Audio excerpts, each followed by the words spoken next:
India में तानाशाही की शुरुआत हो चुकी है और इसे शुरू किया है कांग्रेस सरकार ने। जी हाँ, कर्नाटका में कांग्रेस गवर्नमेंट ने विधानसभा में एक बिल पास किया है जिसका नाम है हेट स्पीच बिल 2025। सोचिए, आपने अपने किसी व्हाट्सएप ग्रुप पर गवर्नमेंट की किसी भी पॉलिसी को बेकार बता दिया, फिर किसी ने सोशल मीडिया पर उसे पोस्ट कर दिया। आपने ज्यादा कुछ नहीं कहा, बस यही कहा मुझे ये फैसला सही नहीं लगता है, और अगले ही दिन आपके दरवाजे पर पुलिस आ गई। दरअसल उन्हें ऐसा लगा कि आपकी बात से लोग नाराज हो सकते हैं, पब्लिक ऑर्डर बिगड़ सकता है। ऐसा ही होता है तानाशाही देशों में, और इंडिया में कांग्रेस सरकार इसे रियलिटी में बदलने जा रही है। जी हाँ, कर्नाटका हेट स्पीच बिल कुछ ऐसा ही है।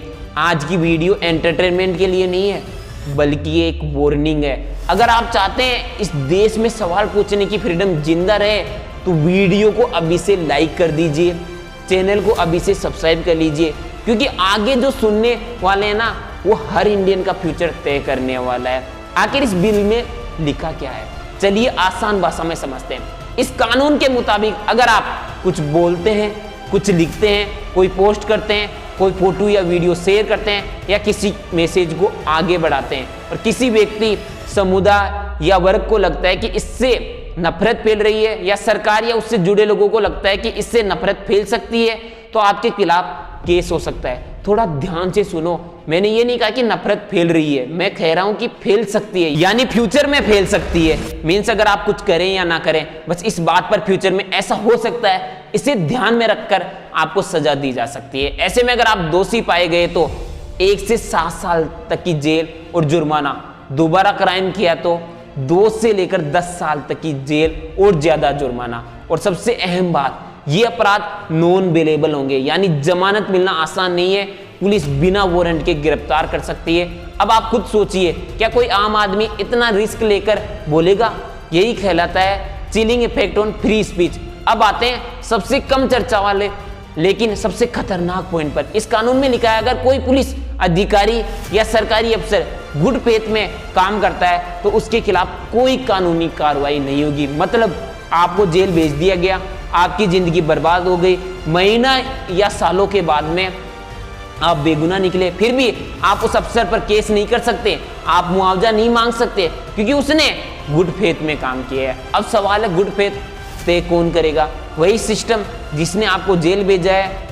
अब जरा संविधान खोलते हैं। भारतीय संविधान की धारा 19(1)(a) हमें बोलने की आजादी देती है, लेकिन आर्टिकल 19(2) कहता है सरकार कुछ बाउंड्रीज लगा सकती है, लेकिन सुप्रीम कोर्ट ने साफ कहा है ये बाउंड्रीज स्ट्रिक्ट अनलिमिटेड होगी, डर पैदा करने वाली नहीं होगी, और सीधे वॉयलेंस से जुड़ी होगी। यही आता है सबसे अहम मामला, जो श्रेयस सिंघल केस 2015।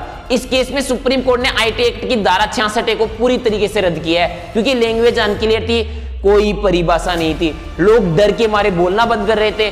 कोर्ट ने कहा कि केवल इस आशंका के कि पब्लिक ऑर्डर बिगड़ सकता है, किसी को जेल नहीं भेजा जा सकता है। अब जरा तुलना कीजिए, 66 हटाई गई और कर्नाटका बिल उसी सोच को नए पैकेज में वापस ला रहा है। आज सबसे आसान शिकार कौन है? Social media user, YouTuber, x और ट्विटर यूजर, फेसबुक पोस्ट लिखने वाला आम आदमी। पर क्यों? क्योंकि ऑनलाइन बातों को नफरत साबित करना बहुत आसान है। एक FIR, एक गिरफ्तारी और आपकी आवाज बंद। अब एक और important thing, criminal law IT concurrent list में आते हैं, मतलब राज्य कानून बना सकता है, लेकिन वो केंद्र के कानून से टकरा नहीं सकता। जो क्षेत्र पहले से ही कवर हो वह अलग कानून नहीं बना सकते।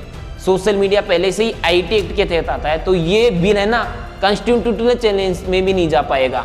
अब जरा ईमानदारी से सोचिए, क्या ये लो वाकई हेट खत्म करेगा, या फिर डिसेंटिंग वो इसको डराएगा, सरकार की क्रिटिसिज्म को रोकेगा, एक मैसेज देगा चुप रहो वरना अंजाम बहुत बुरा होने वाला है।